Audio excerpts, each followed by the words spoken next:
There is a question that lives underneath every hardship. Not why did this happen, but is anyone in control of this? Is there a hand in this that I can trust? Today, the Quran gives the most complete answer that has ever been given to that question. And whoever truly internalizes it, the scholars said, has been freed.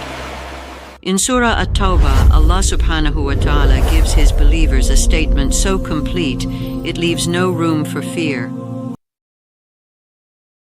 قل لن يصيبنا إلا ما كتب الله لنا هو مولانا وعلى الله فليتوكل المؤمنون.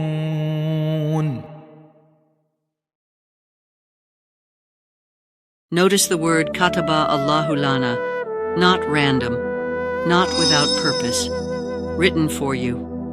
Everything that reached you, the loss, the hardship, the long nights, the moments you couldn't explain, was written for you, not to destroy you, for you.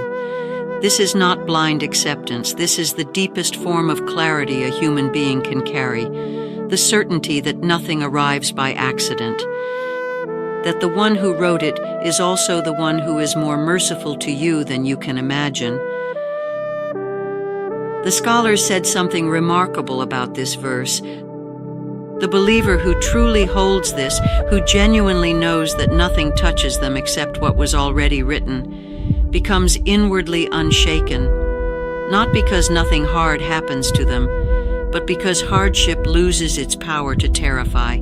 Fear needs uncertainty to survive, and this verse removes the uncertainty. You cannot be threatened by what you know is in the hands of the one who is for you. This verse is the foundation beneath everything. Clarity means nothing if you don't trust the one who gave it. Direction means nothing if you don't trust where it leads. Steadfastness means nothing if you think you're holding yourself up alone. This verse says, you are not alone in this. You were never in control of the things that broke you. And the one who wrote your story, nothing he decrees is without wisdom. You didn't just survive what happened to you. It was written for you, and you are still here. That is not an accident. Tonight, think of the hardest thing you carried this year, the thing that felt most unfair, most heavy.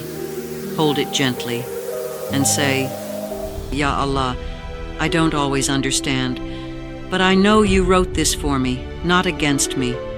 I know you are my Mawla, my protector, my guardian, and I place everything I cannot carry back into your hands. Let it rest there. You came into it with pieces. You leave it with a foundation. Tomorrow, something shifts. We move from rebuilding to surrender. Not the surrender of weakness, but the surrender of someone who has done the work, laid the foundation, and now chooses, consciously, with full strength, to let go of what was never theirs to carry. Surrender with a backbone. Stay with us. The next part of the journey begins tomorrow. May Allah make us of those who trust completely, who fear nothing except displeasing Him, and who carry Maulana in their hearts wherever they go. May Allah forgive what fell short, and keep us firm in what is good. Alhamdulillahi Rabbil Alameen.